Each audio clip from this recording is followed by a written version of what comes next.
Urgent. Joe Biden target of criticism on social media. After shocking statement, a whirlwind of criticism is hitting the President of the United States, Joe Biden, on social media after a shocking statement recently. The negative repercussions of these words are spreading like wildfire on social media, leaving Biden's support base perplexed and sparking a wave of outrage among his opponents. The exact nature of Biden's statement is still being discussed, but the fierce reactions it has provoked indicate that it touched on sensitive issues and inflamed passions on both sides of the political spectrum. While some defend Biden's position, others accuse him of insensitivity, all going against the country's interests. See everything now.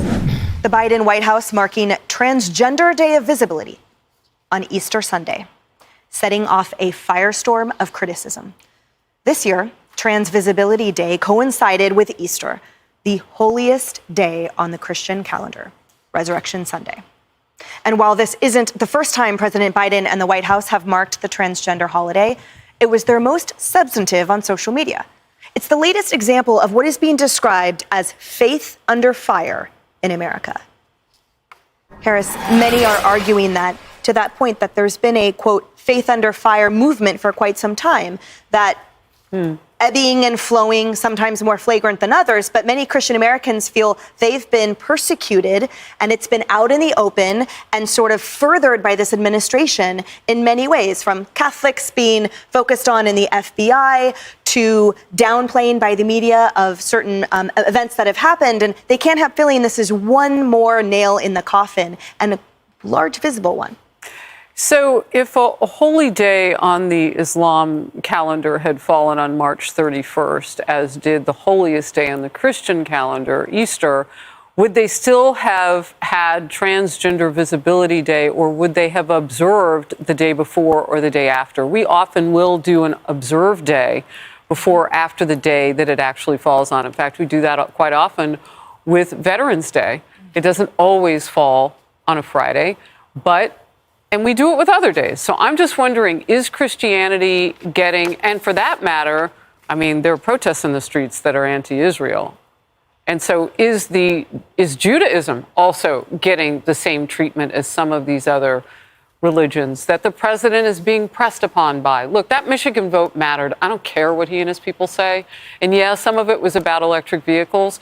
But that angry Arab Muslim community over his treatment of the Israel-Hamas war is real, and he should wake up to that. And why does that matter?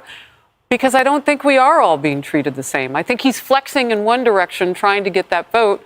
And you know what? Who cares so much about Easter? We'll put up this flag. The Easter Bunny is not the symbol of Jesus. But I thought this, as we were talking about this, the children of the National Guard were prohibited from submitting religious Easter egg designs for the 2024 Celebrating National Guard Family art event at the White House this year. This is the New York Post reporting this. So what is that about, that the symbolism of the holiday, particularly, as you pointed out, Tammy, for military families? There was just a whole lot of mess going on. And it would be nice to be led by people in the White House who could kind of clean that up today on Easter Monday, maybe make some sense of that. And it didn't serve the transgender community either to be caught up in the storm of their indecision. Right. And Morgan, so even if that rule has been in place for quite some time, when you contrast it, or when it's up against the landscape of Biden declaring this day is Transgender Day of Visibility, we're not changing it for observation. That was such a great point about that. How do you speak to the pragmatic way that this administration could have handled this differently? Well, and I think Harris makes a really good point about where we are in terms of religious observance right now in this country. It's actually a pivotal moment for all of the Abrahamic faiths. It's the holy month of Ramadan right now. Yes. Still, it's Easter. We just finished Purim, and Judaism will be going into Passover soon as well. And I know people on the left watch this and think that we're all being overly sensitive about this. Let me tell you why it's not, because this is one of the fundamental founding principles of our country, to have this religious freedom, to have this religious faith. And whenever you go down a slippery slope of ignoring it, or doing as the Atlantic did and declaring the Catholic Rosary to be a sign of radicalism or a sign of Christian nationalism, when you go down that slippery slope, where does it get you? It gets you in a place where you are with the Chinese Communist Party, where they have actually edited the Bible. The Bible that you buy in China is not the Bible that you get everywhere else in the world. It has been edited by the Chinese Communist Party. And in China, Xi Jinping took pictures of Jesus off the wall in churches and put a picture of himself up. So why are we as Americans so sensitive about this? Because it seems like, oh, this is silly. This is just the ladies on Fox News being, overly dramatic. It's really not. It is a slippery slope. If we don't do everything we can to protect religious freedom around the world, and by the way, they never filled that position, to my knowledge, at the State Department that Mike Pompeo put in place to make sure that we were advocating for religious freedom around the world. When you don't fight for it here, it's a slippery slope to end up where you are in China. And David, the whole point is arguably we are well down that slippery slope.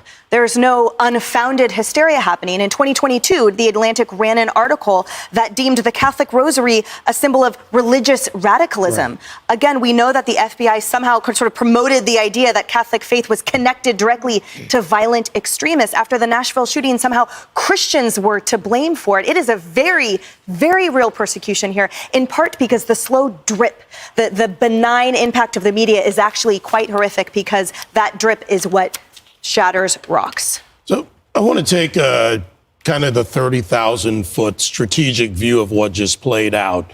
And I get it. I agree that this is part of that secularist movement of the liberal progressives, the left, and Biden's play. But if you look at the events that began really about last Thursday to where we are today, the proclamation of Transgender Day of Visibility, the celebration of Cesar Chavez Day, which was proclaimed in 2013 in a similar fashion, what you're seeing is a master class in gaslighting for the response. Think about it by the numbers. There are about 1.6 million Americans who self-identify as trans. However, 67% of 30 million people identify as Christian in America.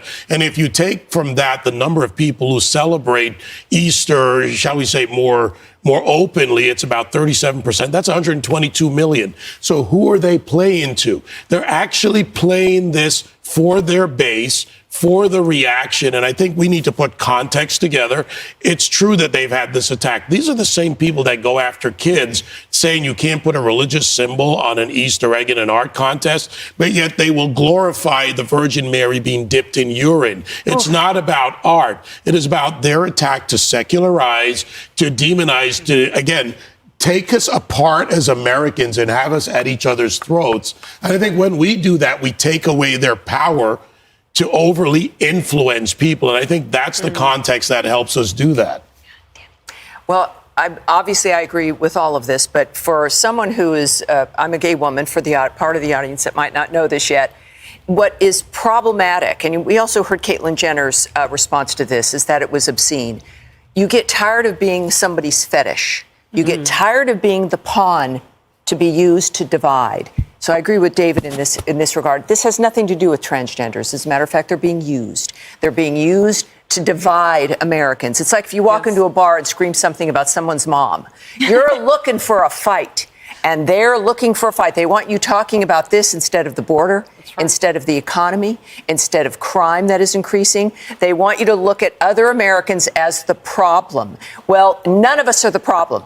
That's their goal. And I would suggest certainly that transgenders are probably looking at this thinking, we don't need this. This does not help us. This does not help us. We like Easter too. This is an unforced error. It's unnecessary. And of course, it's the combination of things that have happened. It's the environment. It's what we notice has occurred.